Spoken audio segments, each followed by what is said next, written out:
Today we have gait cycle. We're gonna do 2 circuits for 21 minutes each with 3 field sprints. So in between each circuit to start, middle, and finish. 3 is just 1, all the way down and back, and then, so technically 6 again, right? The first exercise we have is ring rows. For here, we're gonna do forward stance with a bend in the knee, okay? I want the whole body straight from the knee, hip to shoulder. We're gonna come down and then you're gonna row and reach simultaneously, trying to keep that elbow close to your body, okay? We have 8 to 10, I believe, each side. So through here, one thing I see a lot of people do is try to curl it up. And so if your shoulder's not coming back and your torso's kind of coming forward, you can slide it in and just make sure that you're engaging your back by bringing your wrist to your rib, okay? Yeah, so 8 to 10 on there. Then we have a dumbbell single leg squat with an overhead press. So we're gonna start seated, and you're gonna be tucking the leg that is opposite to the dumbbell. From here, I always say start seated because then you know where your foot placement should be and where the box is and how high it is. We're gonna be going down, light tap, come up, press, okay? And this is the one exercise where it's okay if your knee comes slightly forward, like over the toes, because you have to keep that center of gravity, okay? So 6 to 8 single leg squats with press. Then we're gonna go into a landmine reverse lunge with tuck. Now, Jamie and I were talking about how it's easier if you lean into the weight versus trying to hold your body at an awkward angle. So from here, the inside leg is gonna come behind you, reverse lunge, and the tuck is driving that knee up, okay?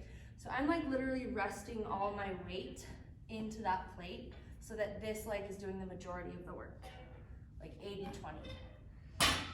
Okay, then 8 of those each side. Then we have a banded bird dog is what I call these.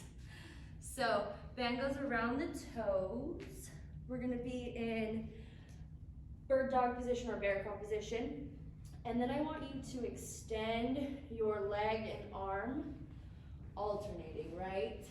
For 12 total.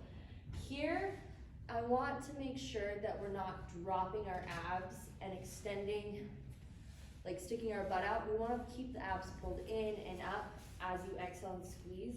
Anytime we're raising the leg, it's super easy to get lumbar extension. So keep it nice and tight through the core for 12 each. Then circuit 2, we have a kettlebell pull where you're gonna be again in that tabletop position, that's what we call it. And here it's okay if you shift your body forward and back. We just don't wanna rotate or elevate. So you're gonna grab your kettlebell, pull forward and bring it back, okay? And then are we alternating? Nope, stay on that same. Stay on that side, so 8 each side, back and forward, okay?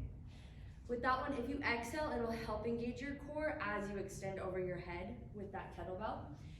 Then we have a single leg toe touch to hop. So from here, find that balance, find that grip. You're gonna touch that toe, and then as you come up, hop up. It doesn't have to be super high, just make sure that you're landing that stick and that ankle is stable.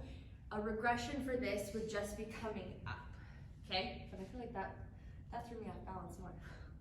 So, 8 to 10 on there. Then we have a dumbbell high pull. For this one, let's not go all the way to the ground. We're just gonna go into that split stance just about the knee height, and you're gonna be rowing that straight up, okay? We want a nice, powerful pull, just like you're about to do a clean, okay? So, for that one, it is 8 each. I don't know how people memorize the reps. Then we have a weighted overhead carry. So Monday we did farmer carries, but now we're gonna be going overhead with our carry. And I wanna see that we're locking our ribs down, core tight, and that bar is staying directly over our head versus going behind or in front. In front's a lot of strain on the anterior deltoids and you'll get tired, but once you lock your lats in place through here, by trying to break the bar in half, you'll feel more stable, okay? That one is from white line and back. Then we have our last one, which is a supine flutter kick. So, a couple different variations here. I did abs this morning and I'm like shaking doing these.